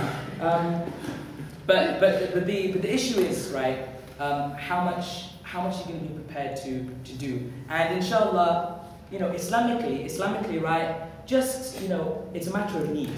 So you can't just say that, this is my own opinion and you guys can have your own opinions. But as a man, I personally feel uncomfortable to say that I'm definitely gonna specialize in gynecology, for example. Was there really a need for me to do that out of all?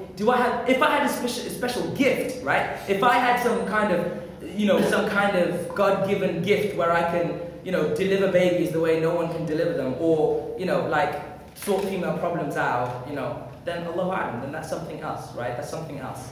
But I don't think that I've got any of those things. In fact, I'm quite a lousy surgeon anyway. Yeah, I'm a medic. So it's a matter of need. I think that's great. Does anyone have any other thoughts, by the way? Small question. In NHS, there's certain rules like handshake. How would you sort of go about that? Yeah, that's a brilliant question. And that was kind of my next point. Like touching the patient, even when it comes to shaking the hand. This is our social norm. This is absolutely our social norm. And it is part of our doctor-patient relationship at the start. And this is what is socially acceptable right here. I'm going to go on elective in Saudi Arabia, inshallah. And I am sure that the women will not be expecting me to go up and shake their hands. That is the social norm of that country, and that is the culture that they have, which is great. If I have a Muslim patient that comes in, I don't shake her hand. Because I know that she'd feel uncomfortable if I did that. You know what I mean? But if it's our social norm, inshallah, and this is my words, but according to many ulama, it would be acceptable in this case. However, seriously, if you fear that you're going to have any attraction at all, and it can happen, and don't tell me it can't happen, maybe not for the girls as much, but for the guys, this is what I was coming to before. Remember when I said that when a guy sees a woman, it does something else for him than it would for a woman just looking at a guy? We can very easily be a doctor, and there can be, I'm being very vulgar about this, but there can be an attractive lady that comes in, and shaking her hand, you've got to do something in your nafs to protect yourself from that fitna. So I think you've got to judge it yourself, sister. But if it's a social norm, inshallah, and that's an important. And actually, it's rude. Honestly, it's rude to not do it. For many, especially the elderly or those that are middle, they would take offense. And that is actually that is important. And I've seen when it comes to they say al-urfu ma'rufun ka-sharti mashruta, yeah, that this is one of the maxims of qawaid al-fiqhiyya, that a culture that is very well known and very well spread is like a condition in Sharia. So it's like, they say that this is almost like a balwa, that this is something that is so widely spread and so commonly accepted that in this case it'd be okay. And it's like the same thing. No one disputes touching the hands of an old lady, of somebody that you have no attraction for. Help them, hold them. I remember I was walking in the streets of Cairo with my sheikh one time, and there was an old lady, and they were walking over some rubble. And I remember not him, but someone else from the institute just went up and just without even question, went up and just grabbed the lady and just helped her down this rubble. And it was a wonderful thing to do, and it was just a completely natural thing to do. There was no problem with the old ladies, inshallah, without trouble. But sort your hearts out when it comes to those who are younger, because you're gonna have to justify it to Allah. If you are taking pleasure out of it, then there is something sick in that. There is something sick in that. And for the sisters, from what I've heard, it's easier for you to control that. But for the men, it's not easy. And don't be fooled to think that it is. And that's really it. But what I've come to at the end is mixed company, okay? And maybe I'm going to be shot by all of you now. Allahu A'lam. But I've spent 5 years here, and I've spent loads of years in high school in this country, okay? And I can testify by Allah that I have absolutely drowned in the social environment of this country, and I've lost my soul. I've lost my soul in it, because I've lost my priority. You go to school in this country, and if you don't have that good tarbiyah to begin with, And if you don't have your mind set on straight, then you're gonna be lost, right? Now, what do I say is this? We as medics are going to be exposed to the company of our, and any, you know, all of you guys, right? But most of medics, because we get placed on placement with them. So we have to live with them as well. Actually, what I've always done, and every single, I urge you all to take this example, inshallah, and I hope it's a good sunnah that will carry on after me. I've always asked to be placed in a single-sex accommodation, always, from my 3rd year onwards. And they have never, ever denied me that. They've always very happily, they haven't even been like, why, or this or that. They've been like, yeah, sure, whatever. And all the guys are together and we have a great time. And no one worries. Yes, like, you know, our female colleagues will come by and visit and stuff. You know, that's fine, but we're not living together. You know what I mean? Because this is what I think that we have to do. This is my own opinion, and again, you're free to have your own opinion. This is only my opinion, and I'm not a scholar. But we need to separate our social life and our academic life when it comes to the company of opposite gender. We need to do this. And I, honest to God, from my experience, and I'm telling you that I've crashed and I've burnt, right, properly, that, you know, if that contact is purely social, then I can almost guarantee it's haram. I can guarantee it. You know, that's my opinion on the matter. But the reason I'm saying this is because I've seen people crash and burn. I myself has crashed and burnt, and everyone does it to their own degrees, to their own different levels. But if it's social, and by social you look at your own heart, you know, do you need to be there with that person? You know, do you need to have that conversation? Does it need to be like on the phone? Does it need to be on Facebook? Does it need to be on MSN? Do you need to be alone together in somebody's room? You know, like, do you need to drive together to work? Is there an alternative? If you guys are married, then just imagine, would you be happy if your husband was doing this with another lady? Would you brothers be happy if this was your wife that was sitting with another guy? And even though it's all like clean and halal, right? Would you be happy with that? Would your manhood accept that? If it was your sister or your mother, Allah Alam. I think not. So, and you know, it's a danger, and that's all I'm going to say about it, inshallah. And I really do, and it's difficult, because I'll tell you what I've done. What I think is when I'm in hospital, while I'm in hospital, then I'm part of a team.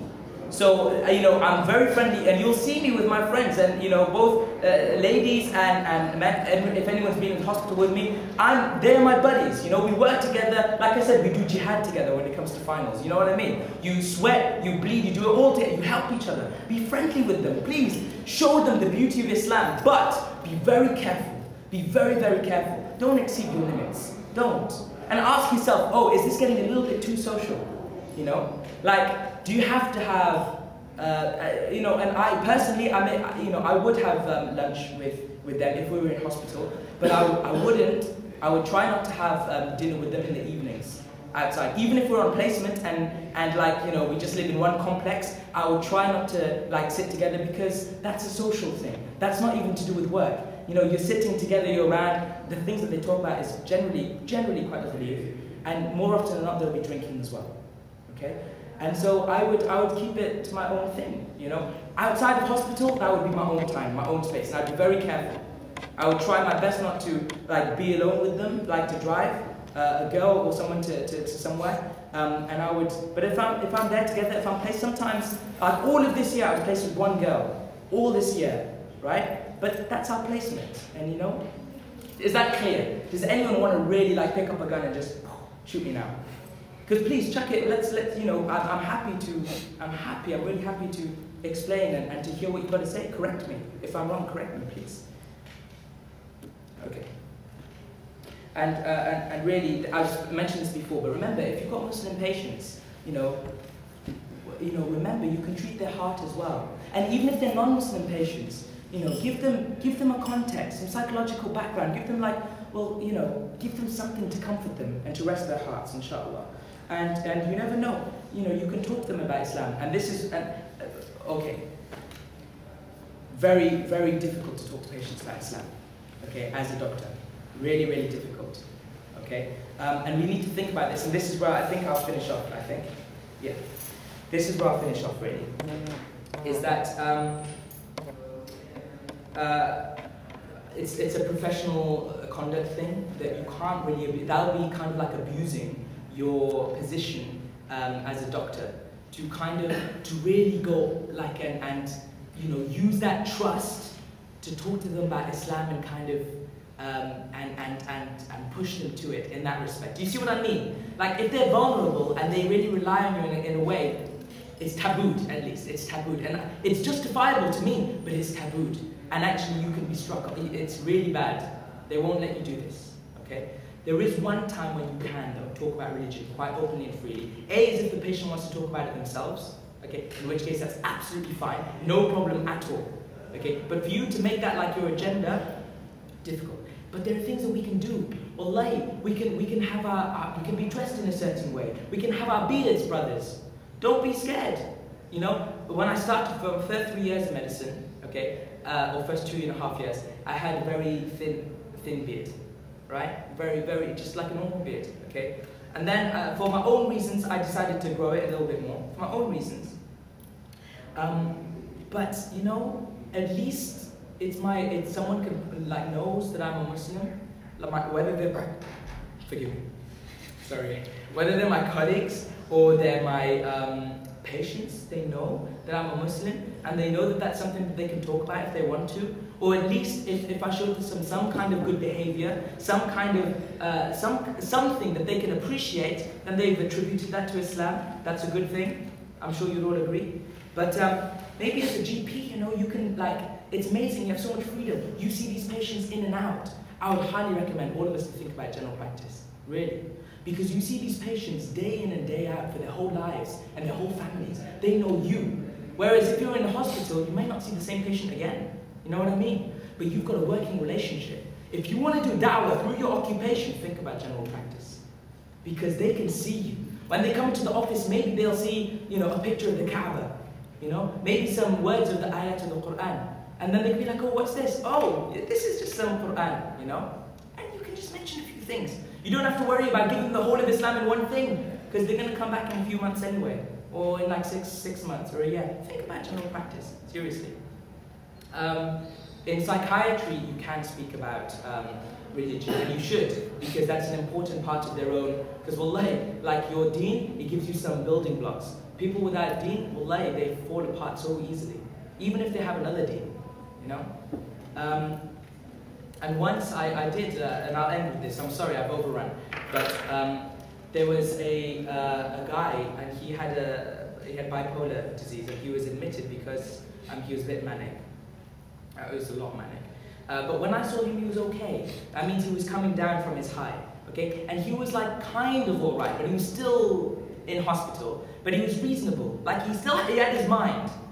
And I was talking to him, and then I was like, do you know what? I need to pray. I said, I'm really, really sorry, but I need to do my prayer. Like I'm a Muslim and we need to pray 5 times a day, and I'm just gonna would you mind if we just take a little break and you can have some coffee and then I'll just do my prayer? And he said, yeah, that's fine. He said, that's cool.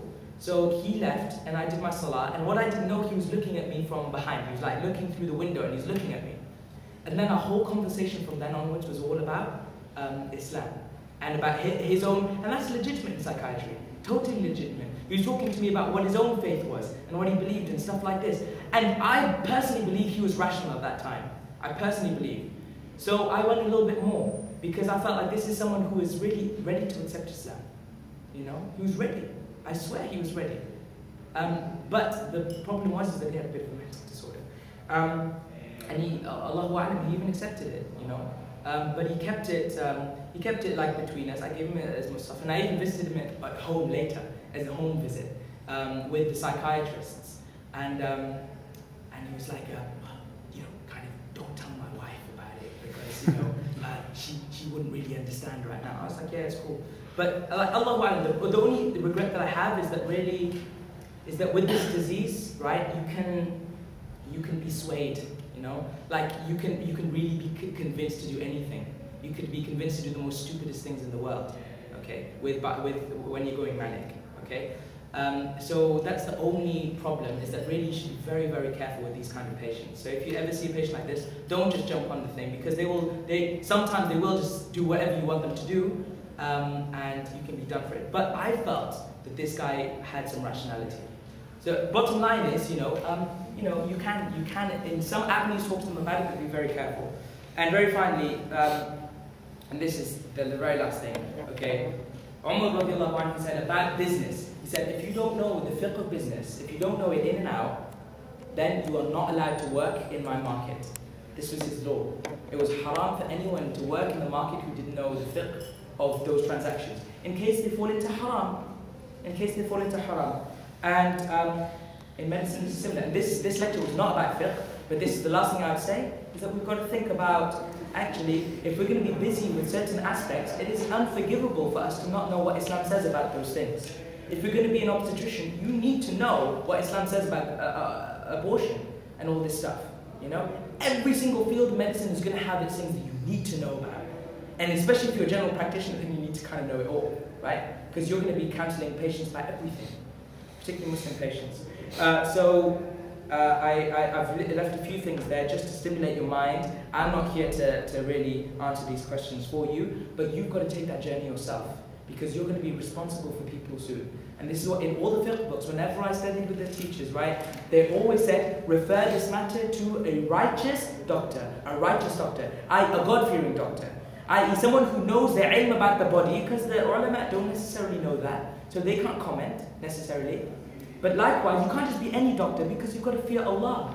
You can't just say, oh, you're fasting, no, you're not allowed to fast, it's okay, you cannot fast for this. But, a God-fearing doctor is going to be like, scared.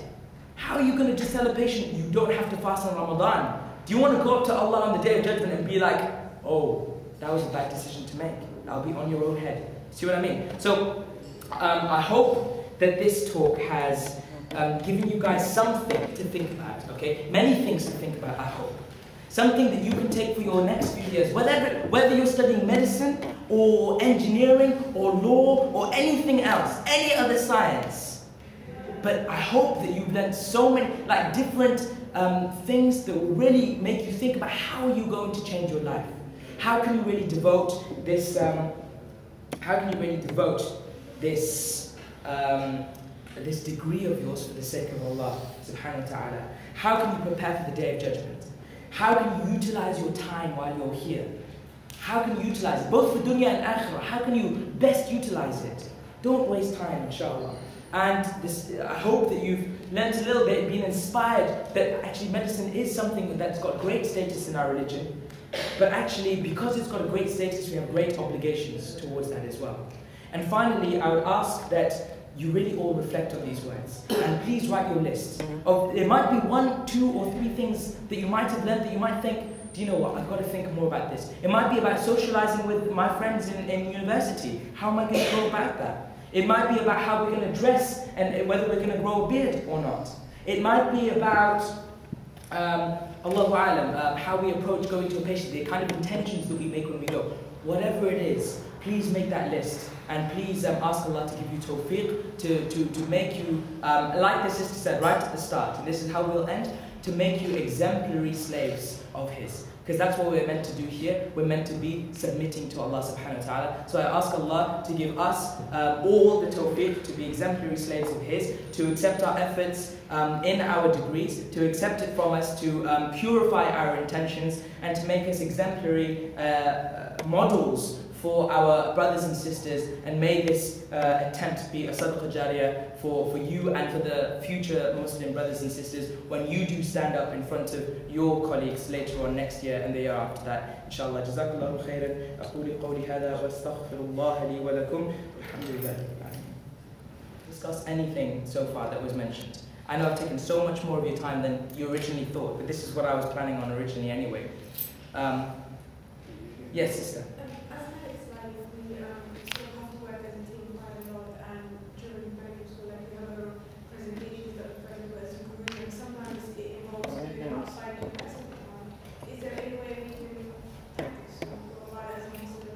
Sure, absolutely. Be very careful about where you're meeting. Be very careful about where you're meeting and what you're doing and how you're doing it. So when we've done group meeting, first of all, this is an academic sphere, yeah, so it's not social, it's academic, but you have to make sure that it keeps academic, right? So if you can, we've always met up in the library, or even if it's in the hospital for placement, maybe it's somebody's apartment or something like that, in the living room. But you know that you're going in, it's business, you've got like that, this time to that time, and then you're like, okay, now I've got to go, or I've got to go here. And if they're like, oh, let's do this over dinner, it's possible, but Allahu A'lam, you've got to be the best judge. The best thing is, guys, brothers and sisters both, just ask yourselves, is it social or is it academic? Is it social or is it obligatory? Is there a need for it, basically? And if you can justify it to yourself, then just be happy that you're going to have to do that same justification to Allah. That's the only thing. And if you're happy with it, and inshallah you should be, you should not be having to do something that you cannot justify to yourself. Because that's what shaitan wants from you. Shaitan wants you to be doing things that you have a nagging doubt about. Don't have a doubt. Doubt comes from shaitan, right? Doubt comes from shaitan. That's why we study fiqh. Fiqh is all about removing the doubt, so that we have pure certainty, so that when I come to my salah, I'm not like, did I have wudu or did I have wudu? Oh my God, what if I don't have wudu? Like, oh man. And then all of your salah is gone because you're just thinking about whether you actually wiped whether you broke your wudu or not. Whereas if you learn fiqh, you're like, oh, alhamdulillah, actually, I'm sure I made wudu and, I don't know if I broke, khalas, I've got wudu, khalas, that's fine. And then, it gives you certainty. Shaitan has no way to come in. This is how shaitan works. Honest to God, he works through two things. They say shahawat wa shubuhat. Yeah? Shahawat is your desires and shubuhat is doubts. We concentrate on desires a lot and we need to because our desires are killing us. So doubts.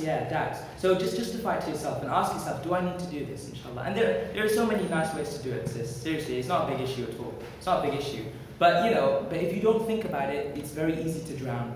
Very, very easy to drown, And I'm not saying don't be unfriendly. Please be very friendly. Be very, very friendly. Be very thoughtful for your colleagues, Go the extra mile for them. Be the most supportive of them. But, just don't have social contact with them. You don't need to be their confidant. You don't need to be the one texting them at night and being like, how you doing and what's up. You don't need to do that. They've got friends for that. They've got family for that. You don't need to be the ones doing that. Okay, for the opposite gender, it's just going over the line. It's going over the line. But be friendly with them, please. Anything else? Dentistry, and in ours it's like a lot more like surgery based. Yes. Small surgery but surgery based. And so when it comes to winter time and it's prayer time, and you've got to do all the prayers one after the other, but you've got somebody like under the anesthetic or something. What are you supposed to do? Because it's never been a problem before because if it's a lecture and it's really desperate, then I'll just leave. But when you're a patient who's got need to do it.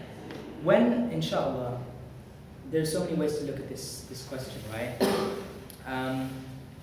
But when you're in a position, I'll begin with this, when you're in a position of authority, like when you are the lead surgeon, right, you make sure you call the shots. When I was in Taunton, right, the guy who would lead the little Islamic society we had there, it was really nice, real nice, tight Islamic society in Taunton. It was wonderful, wonderful place to prepare for my finals. It was awesome, mashallah.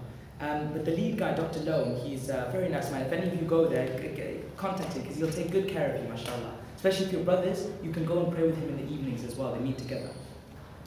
And you know what? He's an anesthetist, right? So it's the same thing. He needs to be there, right? This list will start when he is there because he has to anesthetize the patient, right? But he makes it very well known that on Friday, for example, on a Friday, this time, the list is going to start at this time, without a doubt, after Salatul Jummah. It will start, but it's going to start at that time. And that's when I'm going to be there. No one needs to panic. And it's all known. It's mafhum. It's really well accepted. And he does it because he's in a position of authority and he's done that. Okay? So that's the first thing. When you do become the professionals, make sure you don't cop out. Because you're in the authority to do something. So right now you're having some difficulty as a student. In the future, the students won't have difficulty because you would have planned something around that. Okay? But number two, as a student, when I was in London with Sheikh Faz Rabbani said that he knows some surgeons, right? Some surgeons who seriously, and I take his word for this, during some operations, they make sure that they get cover, during an operation, you know, and they can sometimes take it in turn, and sometimes they just put out a sterile thing on the floor, drapes, and they pray on the floor, you know, and they just swap over, you know, whoever's assisting, whatever, during the operation in the theatre, because again, they're in a position of power, of authority, and they're able to kind of dictate that. You can go in between lists. How long does one operation last? You know, you can try and time it. Do as much as you can before you resort to, I'm going to join my salah later. Because that is there for us, yeah? You can join your salah during times of difficulty. You can do this. Prophet ﷺ did it. We know we can do it, right? But it's got to be like, you know, let that be your last resort. Let it be.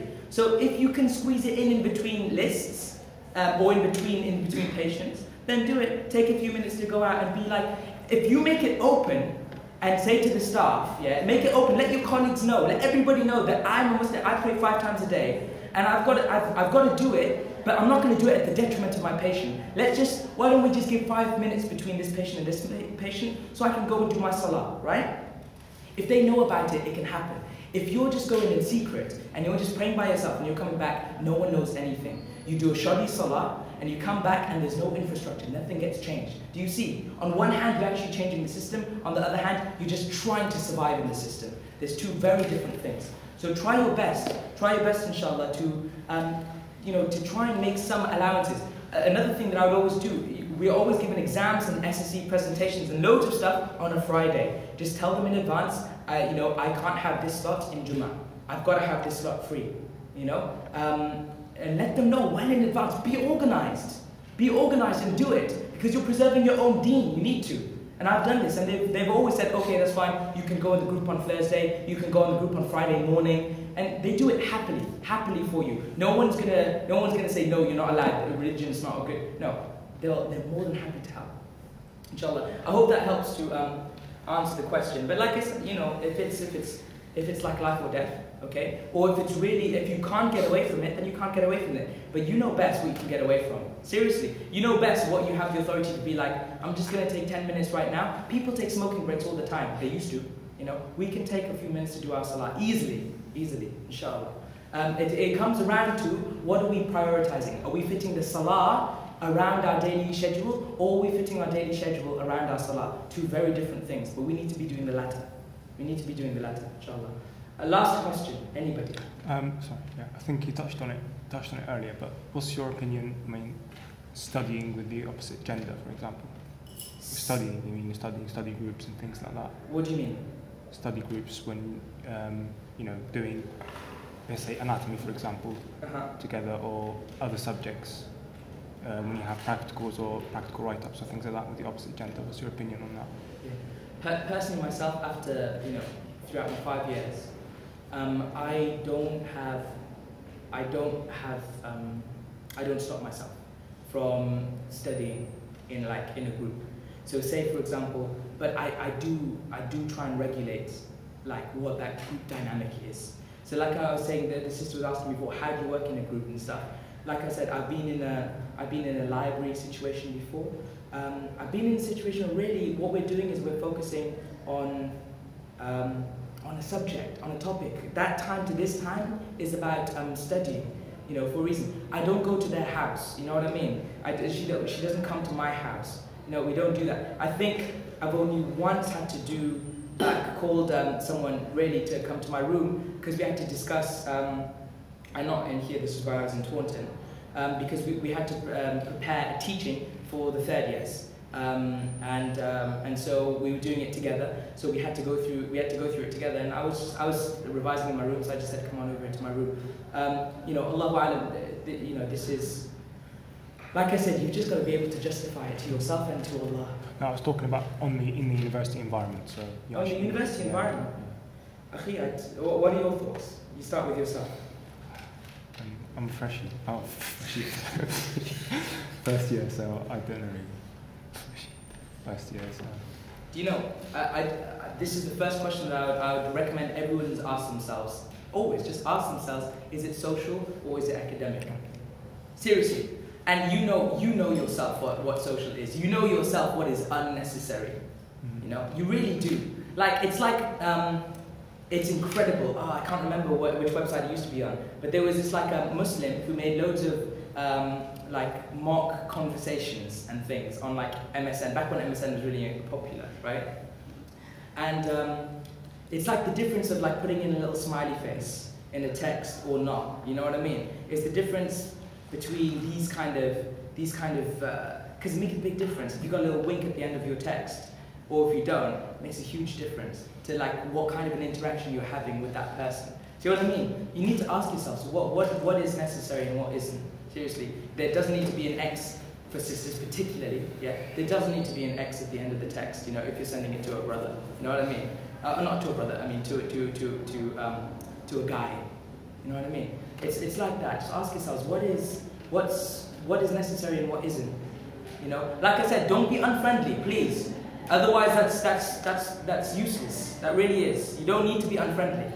You know, nothing is stopping you from being from. What's the ayah in Surah Mumtahina? لا ينهاكم الله. Yeah, Allah does not forbid you from acting righteously with these people, as long as they're not like, you know, literally killing you or taking you out. And nothing's stopping you from being bir. That's what you do with your parents, birrul walidain. You know, that's the same word used here for these people. For your parents, you can't even say uff to. Same. Nothing's stopping you. But, you know, just don't cross the bounds. Inshallah, I think, you know, I've taxed you long enough. So if you've got anything else you'd like to discuss between yourselves or with me afterwards, more than welcome. Jazakallah khair. There's loads of biscuits. So let's eat it, inshallah. Jazakallah khair. Assalamu alaikum.